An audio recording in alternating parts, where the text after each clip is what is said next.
ഓം നാരായണായ നളിനായതലോചനായ നാമാവശേഷിതമഹാബലിവൈഭവായ നാനാചരാചരവിധായ ഗജന്മദേശ നാഭീപുടായ പുരുഷായ നമഃ പരസ്മൈ.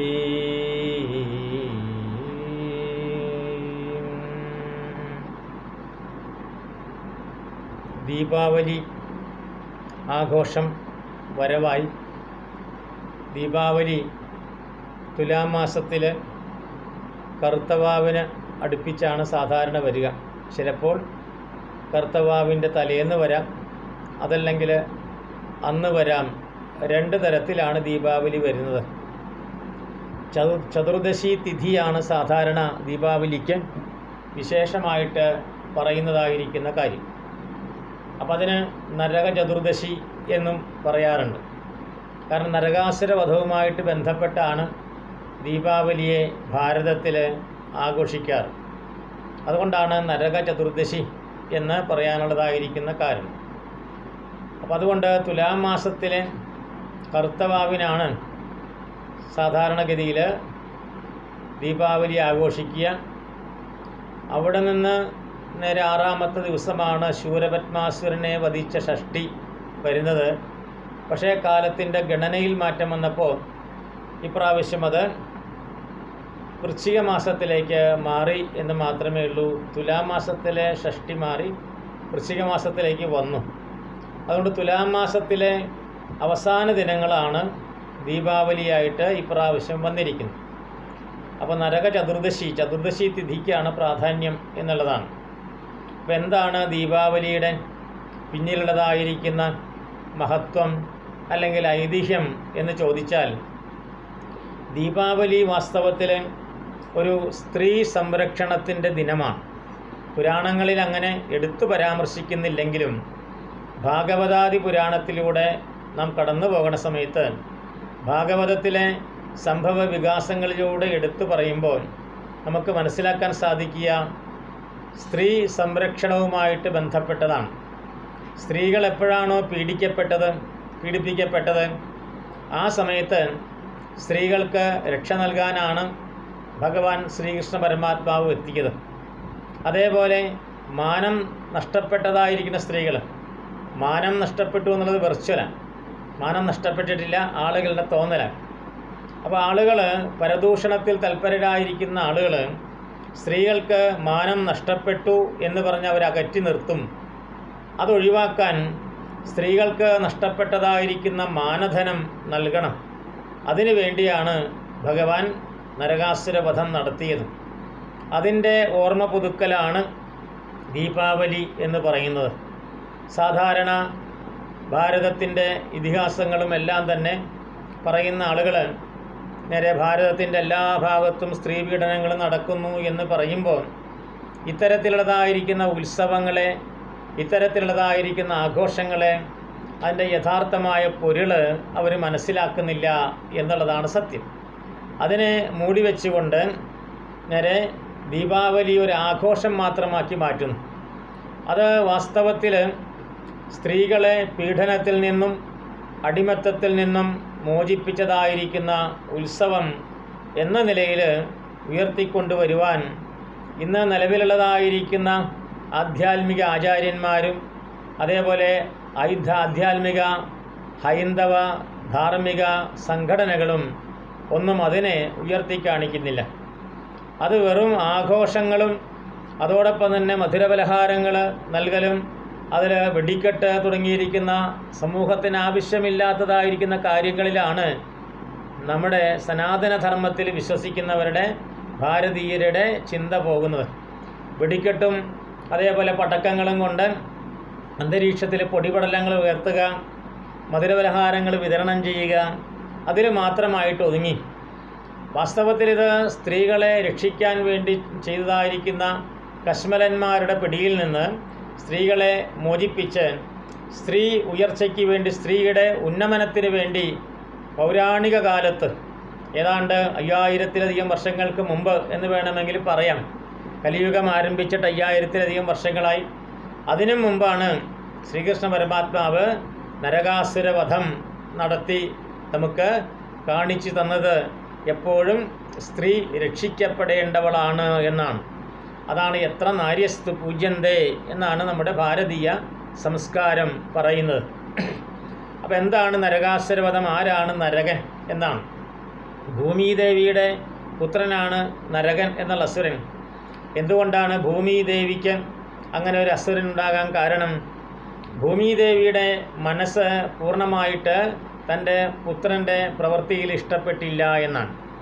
ഭഗവാൻ വരാഹമൂർത്തിയായിട്ട് അവതരിച്ചു, ഭൂമിയെ ഉദ്ധരിച്ചു.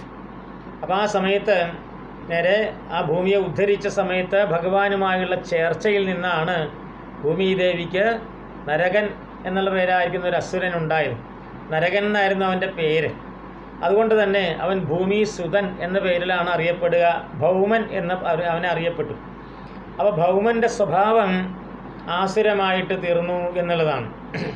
അപ്പോൾ ആസുരമായിട്ട് തീർന്നപ്പോൾ അവൻ നേരെ ആസുരത്വത്തിൻ്റെ പ്രധാന ഭാവം എന്താണ്? കാമാസക്തിയാണ്. അപ്പോൾ കാമാസക്തി പൂണ്ടിട്ട് അവൻ സ്ത്രീകളെ ഉപദ്രവിക്കാനായിട്ട് തുടങ്ങി. അപ്പോൾ ആ സമയത്താണ് ഭൂമിദേവി പറഞ്ഞത്, ഇനി മേലിൽ ഒരു സ്ത്രീയെ അവരുടെ അനുവാദം കൂടാതെ സ്പർശിച്ചാൽ അത് നിനക്ക് മരണമായിരിക്കും എന്ന് പറഞ്ഞു. അതുമാത്രമല്ല, നീ എൻ്റെ പുത്രനായതുകൊണ്ട് എൻ്റെ സാന്നിധ്യത്തിൽ മാത്രമേ നിനക്ക് മരണമുണ്ടാവുകയുള്ളൂ. അതും കൊടുത്തൊരനുഗ്രഹമാണ്. അപ്പോൾ നരകാസുരൻ എല്ലാ വീടുകളിലും ചെന്ന്, എല്ലാ രാജകൊട്ടാരങ്ങളിലും ചെന്ന് രാജകന്യകമാരാണ് പ്രിയം. രാജകന്യകമാരെ നേരെ അപഹരിച്ചു കൊണ്ടുവരും, ബലമായിട്ട് പിടിച്ചു കൊണ്ടുവന്നിട്ട് ചോദിക്കും, നിനക്ക് എന്നെ വിവാഹം കഴിക്കാൻ സമ്മതമാണോ എന്ന് ചോദിക്കും. അല്ല എന്ന് പറഞ്ഞാൽ നേരെ കാരാഗ്രഹത്തിലടയ്ക്കും. അങ്ങനെ ഒന്നും രണ്ടുമല്ല, നിരവധി സ്ത്രീകളെ കാരാഗ്രഹത്തിൽ അടച്ചു എന്നുള്ളതാണ്. അപ്പോൾ 16,000 സ്ത്രീകളെ കാരാഗ്രഹത്തിൽ അടച്ചു. 16,000 രാജാക്കന്മാരെ ആക്രമിച്ച് കീഴ്പ്പെടുത്തി. അവിടുത്തെ കന്യകമാരെ മാത്രമേ അവൻ സ്വീകരിക്കും. അതല്ലാതെ വിവാഹിതയായിരിക്കുന്ന മംഗലവതികളായിരിക്കുന്ന സ്ത്രീകളെ സ്വീകരിക്കില്ല. രാജകന്യകമാരെന്ന് എടുത്ത് ഭാഗവതം പറയും. അപ്പോൾ രാജകന്യകമാരെ സ്വീകരിച്ചിട്ട് ആ രാജകന്യകമാരോട് ചോദിക്കും, നിനക്കെന്നെ വിവാഹം കഴിക്കാൻ സാധിക്കുമോ? അല്ല എന്ന് പറഞ്ഞാൽ നേരെ കാരാഗ്രഹത്തിൽ അടയ്ക്കും. അങ്ങനെ ഒന്നും രണ്ടുമല്ല 16,000 രാജകന്യകമാരുണ്ടായി. സ്വാഭാവികമായിട്ടും അവരുടെ കൂട്ടത്തിൽ 100 തോഴിമാരുണ്ടായിരുന്നു. എല്ലാ രാജകന്യകമാരും ഒറ്റയ്ക്കല്ല, തോഴിമാരോടുകൂടി ഉദ്യാനത്തിൽ കളിക്കുമ്പോഴാണ് അവരെ പിടിച്ചു കൊണ്ടുപോയത്. അതുകൊണ്ട് തോഴിമാരുണ്ടായിരുന്നു. അവരൊക്കെ തോഴിമാരാണ്, രാജകന്യകമാരല്ല. 16,000 രാജകന്യകമാരാണ്, 100 തോഴിമാരാണ്. അവരെല്ലാം കാരാഗ്രഹത്തിൽ അടച്ചു. അപ്പോൾ ആ സമയത്ത് അവരെ രക്ഷിക്കാനായിട്ട് ആരും തയ്യാറില്ല. കാരണം നരകാസുരനെ നേരെ ആ നരകാസുരൻ്റെ രാജധാനിയിലേക്ക് പോകാൻ ആർക്കും ധൈര്യമില്ല. നരകാസുരനിട്ട് കൊല്ലാനും വയ്യ. ഭൂമിദേവിയുടെ സാന്നിധ്യം വേണം. അതുകൊണ്ട് നരകാസുരൻ നേരെ അധർമ്മിയായിട്ട് സ്ത്രീ പീഡനത്തിൽ സ്ത്രീകളെ ആക്ഷേപിക്കുക, പീഡിപ്പിക്കുക, അവരെ നേരെ പിടിച്ചു കൊണ്ടുപോവുക, അവരെ കൊണ്ട് കാരാഗ്രഹത്തിൽ അടയ്ക്കുക, അങ്ങനെ ദുഷ്പ്രവൃത്തികളിൽ മുഴുകി. അപ്പോൾ ഈ സന്ദേശം ഭഗവാന്റെ സമീപത്തെത്തി. അപ്പോൾ ആ സമയത്ത് ഭഗവാൻ പറഞ്ഞു, ഞാൻ അവരെ രക്ഷിക്കാം എന്ന് വാക്ക് കൊടുത്തിട്ടാണ് ഭഗവാൻ നരകാസുരൻ്റെ രാജധാനിയിലേക്ക് പുറപ്പെട്ടത്. അപ്പോൾ എവിടെയാണ് നരകാസുരൻ്റെ രാജധാനി? പ്രാഗ് ജ്യോതിഷപുരം എന്നാണ് പറയാം. പ്രാഗ് ജ്യോതിഷപുരം എന്നാൽ പ്രാഗ് എന്നുള്ളതായിരിക്കുന്ന വാക്കിന് കിഴക്കെന്നും ജ്യോതിഷം എന്നുള്ള വാക്കിന് വടക്കെന്നും അർത്ഥം. അപ്പോൾ കിഴക്ക് വടക്കാണ്. അതായത് ഭാരതത്തിൻ്റെ കിഴക്ക് വടക്കാണ് നരകാസുരൻ്റെ രാജധാനി. ആ രാജധാനിയുടെ പേരാണ് പ്രാഗ് ജ്യോതിഷപുരം എന്നാണ് അതിൻ്റെ പേര് തന്നെ. അപ്പോൾ അത് ഏതാണ്ട് പറഞ്ഞാൽ നമ്മുടെ ഈസ്റ്റേൺ ഫ്രണ്ടിയർ, നോർത്ത് ഈസ്റ്റേൺ ഫ്രണ്ടിയറാണ്. ഇപ്പോഴത്തെ സാമൂഹ്യ പാഠത്തിൽ ഭൂമിശാസ്ത്രത്തിൽ പറഞ്ഞാൽ ഭാരതത്തിൻ്റെ നോർത്ത് ഈസ്റ്റേൺ ഫ്രണ്ടിയറാണ്. അപ്പോൾ അത് ഏതാണ്ട് ആസാം അതേപോലെ ഉള്ളതായിരിക്കുന്ന ഹിൽ ഏരിയകൾ ആയിട്ട് വരും. അപ്പോൾ അതുകൊണ്ട് പ്രാഗ് ജ്യോതിഷപുരത്തിലേക്ക് പോകാനായിട്ട് പ്രയാസമാണ്. അന്നും ഇന്നും അങ്ങനെ തന്നെയാണ്. കാരണം നരകാസുരൻ്റെ രാജധാനിയിലേക്ക് പോകണമെങ്കിൽ 4 ദുർഘടങ്ങൾ തരണം ചെയ്യണമെന്നാണ്. 4 ദുർഗങ്ങളാണുള്ളത്. ഒന്ന് വനദുർഗം എന്ന് പറയും, മറ്റൊന്ന് ജലദുർഗം എന്ന് പറയും, വേറൊന്നെന്താണ് ശസ്ത്രദുർഗം എന്ന് പറയും. അതേപോലെ പിന്നീട് നേരെ മറ്റൊരു ദുർഗമാണ് അഗ്നിദുർഗം എന്ന് പറയും. അപ്പോൾ അഗ്നിദുർഗം എന്ന് പറയുന്നത് ഏത് സമയത്തും അങ്ങോട്ട് പോകുമ്പോൾ തീ പിടിക്കാമെന്നാണ്. കാരണം ആസാമിലെ ജ്വാലാമുഖി, അപ്പോൾ ആ സമയത്ത് അവിടെയെല്ലാം തന്നെ ഭൂമിക്കടിയിൽ നേരെ സ്ഫോടന വസ്തുക്കളുണ്ട്, പെട്രോളിയം ഉൽപ്പന്നങ്ങളും സ്ഫോടനാത്മകമായിരിക്കുന്ന കാര്യങ്ങളുള്ള സ്ഥലമാണ് ഈ പറഞ്ഞതായിരിക്കുന്ന നോർത്ത് ഈസ്റ്റേൺ ഫ്രണ്ടിയർ. അപ്പോൾ അതുകൊണ്ട് നേരെ സ്ഫോടനമുണ്ടാകാം, അല്ലെങ്കിൽ സ്ഫോടനം നടത്താൻ എളുപ്പമുള്ളതായിരിക്കുന്ന കാര്യമാണ്. അന്നും ഇന്നും സ്ഫോടനങ്ങൾ നടക്കാൻ ധാരാളം സാധ്യതയുള്ള സ്ഥലമാണ് അത്. ജലദുർഗം എന്ന് പറഞ്ഞാലോ അവിടേക്ക് പോകണമെങ്കിൽ എന്ത് വേണം? വിശാലമായിരിക്കുന്ന ബ്രഹ്മപുത്ര നദി, അത് മഴക്കാലത്ത് സമുദ്രം മാതിരിയാവും, അല്ലെങ്കിൽ തന്നെ അതിവിശാലമാണ് ബ്രഹ്മപുത്ര. അത് ക്രോസ് ചെയ്ത് പോകണമെങ്കിൽ പണ്ട് കാലത്തൊന്നും തന്നെ ഇന്ന് റെയിൽപാതയുണ്ട്, അതേപോലെ വിമാനങ്ങളുണ്ട്. അപ്പോൾ സാധാരണ ആളുകൾക്ക് ആ വിശാലമായിരിക്കുന്ന സമുദ്ര സമാനമായിരിക്കുന്ന ബ്രഹ്മപുത്ര നദി ക്രോസ് ചെയ്തിട്ട് കടന്നിട്ട് പോകാനായിട്ട് സാധിക്കില്ല.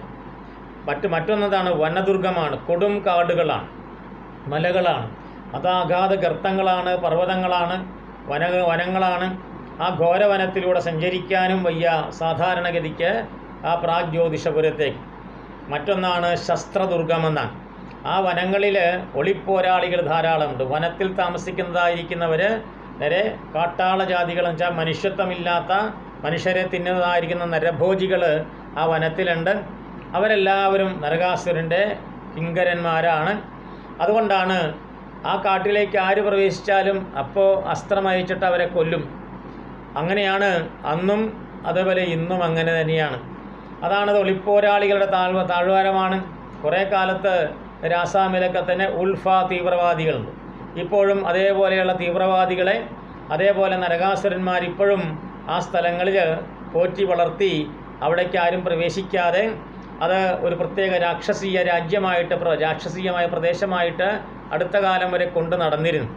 അപ്പം അങ്ങനെ 4 ദുർഗങ്ങളെ അതിജീവിച്ച് വേണം അവിടേക്ക് എത്താൻ. അതുകൊണ്ട് മറ്റാർക്കും സാധിക്കില്ല. ഭഗവാൻ തന്നെ എന്ത് ചെയ്തു? ഭഗവാൻ നേരെ ഗരുഡൻ്റെ പുറത്ത് കയറി, ഗരുഡനെ വിളിച്ചു.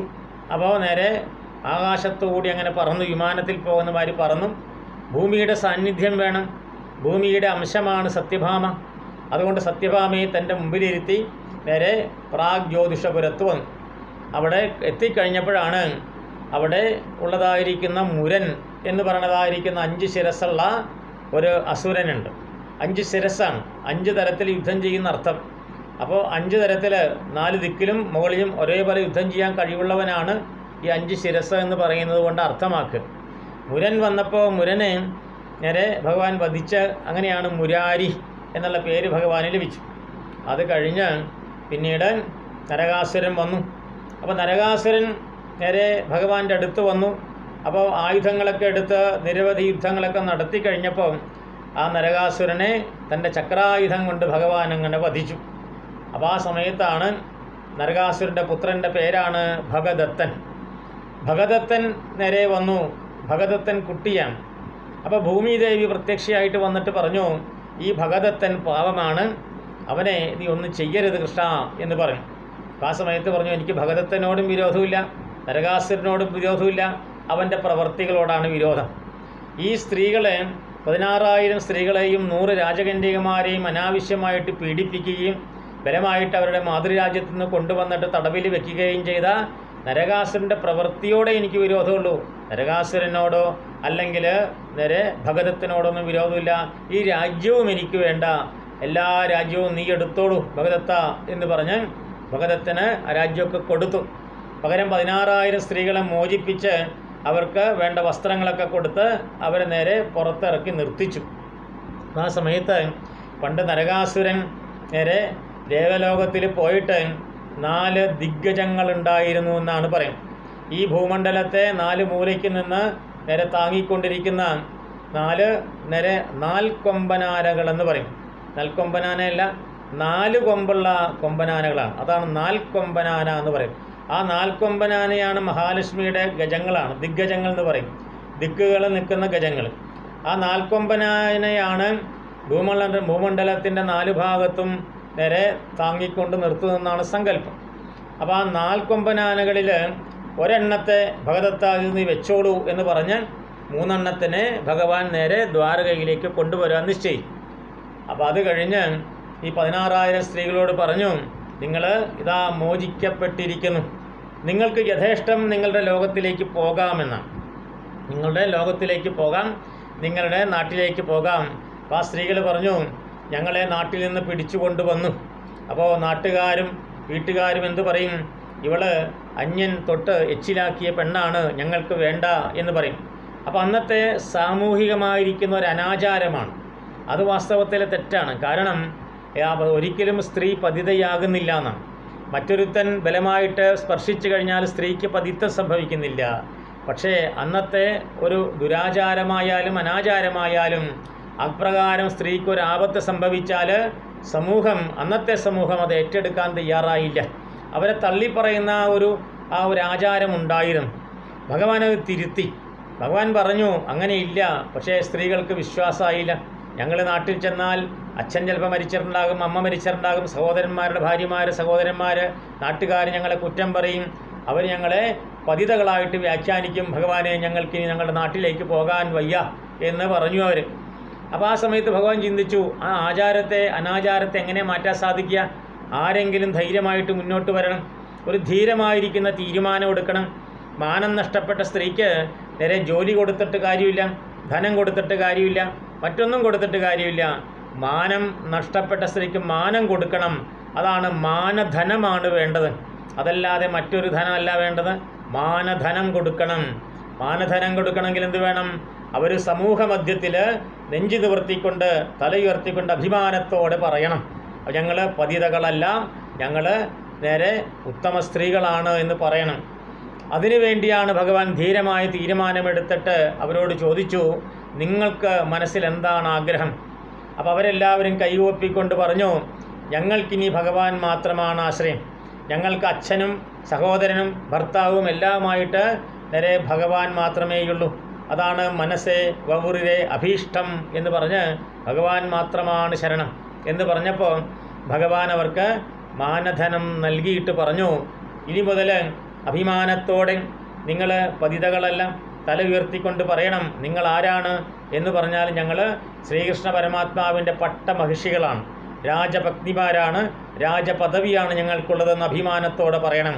നിങ്ങളെ നേരെ പതിതകളെന്ന് പറഞ്ഞ് വിരൽ ചൂണ്ടുന്നവൻ്റെ മുഖത്ത് നോക്കിക്കൊണ്ട് ഞങ്ങൾ ശ്രീകൃഷ്ണ പരമാത്മാവിൻ്റെ പട്ടമഹിഷികളാണ്, രാജമാതാക്കളാണ്, രാജ്ഞികളാണ് എന്ന് പറഞ്ഞോളൂ, ധൈര്യമായിട്ട് പറഞ്ഞോളൂ എന്ന് പറഞ്ഞ് ആ പതിതകളായിരിക്കുന്ന അപമാനിക്കപ്പെട്ട സ്ത്രീത്വത്തിന് മാനം കൊടുത്തു, മാനധനം കൊടുത്തു. അതാണ് ഭഗവാന്റെ വിപ്ലവകരമായിരിക്കുന്ന ഒരു കാര്യം. ഇന്ന് ഭാരതത്തിലെ ഏതെങ്കിലും ഒരു ചെറുപ്പക്കാരൻ അതിന് തയ്യാറാകുമോ? അത് ഏത് രാഷ്ട്രീയ കക്ഷിയിലായാലും ഏത് സമൂഹത്തിലായാലും, ഹിന്ദുവായാലും ശരി, ബ്രാഹ്മണനായാലും ചട്ടാളനായാലും ക്രിസ്ത്യാനിയായാലും മുസൽമാനായാലും ആരായാലും ശരി, ഒരു ചെറുപ്പക്കാരനും ധീരമായിരിക്കുന്ന തീരുമാനമെടുക്കില്ല. പതിതയായിരിക്കുന്ന ഏതെങ്കിലും സാഹചര്യത്തിൽ അറിയാതെ ജോലിയുടെ പേരിലോ വിവാഹത്തിൻ്റെ പേരിലോ ഒക്കെ തന്നെ തട്ടിപ്പിനിരയായിട്ട് പതിതയാക്കപ്പെട്ടതായിരിക്കണം, മാനം നഷ്ടപ്പെട്ടതായിരിക്കുന്ന ഒരു പെൺകുട്ടിക്ക് മാനം കൊടുക്കാനായിട്ട് ഇന്നത്തെ ഭാരതത്തിലെ യുവതലമുറ തയ്യാറാകുമോ എന്നുള്ളതാണ് ചിന്തനീയമായ വിഷയം. ഭഗവാൻ എത്രയോ വർഷങ്ങൾക്ക് മുമ്പ് ഭഗവാൻ അത് നൽകി. അതിൻ്റെ ഫലമായിട്ട് നേരെ ദ്വാരകയിൽ എല്ലാവർക്കും 16,000 സ്ത്രീകൾക്ക് ഓരോ വീടുകളൊക്കെ വെച്ച് അവരെ ധീരമായിട്ട് അവരെ താമസിപ്പിച്ചു. അവരോട് പറഞ്ഞു, ദ്വാരകയിലെ ജനങ്ങളോട് പറഞ്ഞു, ഇവരെല്ലാവരും എൻ്റെ പട്ടമഹിഷികളാണ്, എൻ്റെ പട്ടമഹിഷികളായിട്ട് അവർക്ക് കിട്ടേണ്ടതായിരിക്കുന്ന അംഗീകാരവും അഭിമാനവും എല്ലാവരും നൽകേണ്ടതാണ്. ലോകത്തിൻ്റെ മുമ്പിൽ ഭഗവാൻ നെഞ്ചു നിവർത്തിക്കൊണ്ട് വിളംബരം ചെയ്തു. അതാണ് കൃഷ്ണമാർഗം എന്ന് പറയുന്നത്. അതാണ് കൃഷ്ണമാർഗം ശ്രേഷ്ഠം എന്ന് പറയാനുള്ള കാരണം. അതാണ് ഈ ചാനലിൻ്റെ പേരും അങ്ങനെയാണ്, ഈ യൂട്യൂബ് ചാനലിൻ്റെ പേരങ്ങനെയാണ്, കൃഷ്ണമാർഗം ശ്രേഷ്ഠം. ആ മാർഗമാണ് ശ്രേഷ്ഠം. അപ്പോൾ അത് ധീരോദാത്തമായ നടപടിയാണ്, അത്യന്ത വിപ്ലവകരമായിരിക്കുന്ന ഒരു നടപടിയാണ്. അത് സ്വീകരിക്കാനായിട്ട് ഒരിക്കലും ഭഗവാന് മാത്രമേ സാധിക്കുന്നു. അങ്ങനെ ദ്വാരകയിലേക്ക് 16,000 സ്ത്രീകൾ വന്നു. മാനം നഷ്ടപ്പെട്ട സ്ത്രീകൾ മാനധനത്തോടുകൂടി തിരിച്ചു വന്ന ദിവസം എല്ലാവരും ദീപങ്ങൾ കത്തിച്ച് വെച്ചിട്ട് ആ മാനമതികളായിരിക്കുന്ന ആ അഭിമാനികളായിരിക്കുന്ന സ്ത്രീകൾക്ക് മാനം കൊടുത്തു. അവർ നേരെ ആരതി ഒഴിഞ്ഞ് ദ്വാരകയിൽ സ്വീകരിച്ചു. ദ്വാരക മുഴുവൻ പ്രഭാപൂരിതമായി ദീപങ്ങളെല്ലാം കൊളുത്തി. അപ്പോൾ നഷ്ടപ്പെട്ടതായിരിക്കുന്ന സ്ത്രീകളെ, നേരെ പതിതകളായിരിക്കുന്ന സ്ത്രീകളുടെ മാനം നഷ്ടപ്പെടുത്താൻ ശ്രമിച്ചപ്പോൾ ആ കശ്മരനെ നിഗ്രഹിക്കുകയും മാത്രമല്ല അതേപോലെയുള്ള സ്ത്രീകൾക്ക് മാനം കൊടുത്തിട്ട് സ്ത്രീകളുടെ മാനം കാത്തുരക്ഷിച്ചു. അതേപോലെ അവർക്ക് സ്ത്രീ വിരുദ്ധമായിരിക്കുന്ന പ്രവൃത്തിക്കെതിരെ, സ്ത്രീകളുടെ മാനം കവർന്ന പ്രവൃത്തിക്കെതിരെ പ്രതികരിച്ചതിൻ്റെ പ്രതീകമാണ് ദീപാവലി. ദീപങ്ങളുടെ ആവലി, ദീപങ്ങളുടെ കൂട്ടം.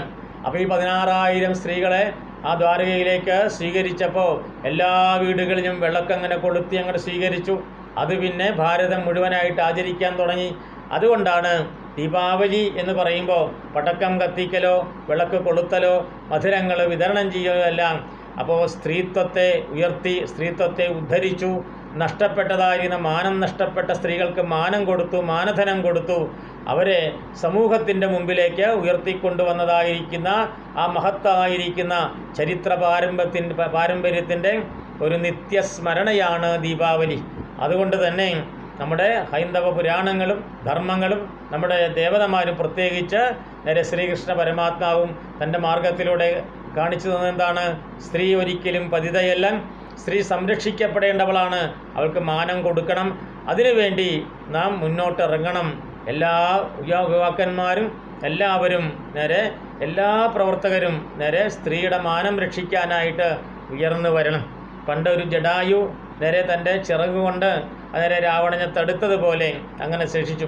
അപ്പോൾ അപ്രകാരമാണ് ദീപാവലിയുടെ ചരിത്രപരമായിരിക്കുന്ന ഐതിഹ്യം. അത് കാർത്തിക മാസത്തിൽ, ഇപ്പോഴത്തെ മാസത്തിലെ തുലാം മാസത്തിലെ കറുത്ത പക്ഷത്തിലെ ചതുർദശി ദിവസമാണ്. അതുകൊണ്ട് നരകാസുരനെ വധിച്ചതുകൊണ്ട് നരക ചതുർദശി എന്ന് അതിന് പറയുകയും ചെയ്യും. അതാണ് ദീപാവലിയുടെ ഓർമ്മ. പിന്നെ ചില സ്ഥലത്ത് ശ്രീരാമേന്ദ്ര സ്വാമികൾ നേരെ സീതാദേവിയെ വീണ്ടെടുത്ത്, അതും സ്ത്രീയെ രക്ഷിച്ചു കൊണ്ടുവരുന്ന ഒരു സംഭവമാണ്. അപ്പോൾ രാവണനിൽ നിന്ന് സീതാദേവിയെ മോചിപ്പിച്ചു കൊണ്ടുവന്ന അയോധ്യയിൽ വന്ന് അയോധ്യയുടെ ചക്രവർത്തിനിയായിട്ട്, അയോധ്യയിൽ രാജഭക്തിയായിട്ട് നേരെ ഇരുത്തി സിംഹാസനത്തിൽ ഏറ്റാൻ വേണ്ടി കൊണ്ടുവന്ന ദിവസം അയോധ്യാവാസികൾ നേരെ ദീപം കൊളുത്തി സ്വീകരിച്ചു എന്നൊരു കഥ കൂടിയുണ്ട്. രണ്ടായാലും ഏത് കഥയായാലും സ്ത്രീത്വത്തിൻ്റെ രക്ഷയ്ക്ക് വേണ്ടിയിട്ട് നമ്മുടെ അവതാര പുരുഷന്മാരും, നമ്മുടെ ആധ്യാത്മിക ജീവിതത്തിലുള്ളതായിരിക്കുന്ന ആധ്യാത്മിക ഭാരതത്തിൻ്റെ അവതാര പുരുഷന്മാർ മുന്നിട്ടിറങ്ങിയതിൻ്റെ നിത്യസ്മരണയാണ്, പാവനസ്മരണയാണ് ദീപാവലി. അതുകൊണ്ടാണ് നേരെ പ്രത്യേകിച്ച് പറഞ്ഞത്. അതുകൊണ്ടാണ് കൃഷ്ണമാർഗം ശ്രേഷ്ഠം. അതുകൊണ്ട് കൃഷ്ണമാർഗം ശ്രേഷ്ഠം എന്നുള്ള ഈ യൂട്യൂബ് ചാനലിലൂടെ നിങ്ങൾക്കായിട്ട് ഇത് പറയുന്നത് ഭാഗവത ആചാര്യനായിരിക്കുന്ന ആലപ്പാട്ട് രാമചന്ദ്രൻ.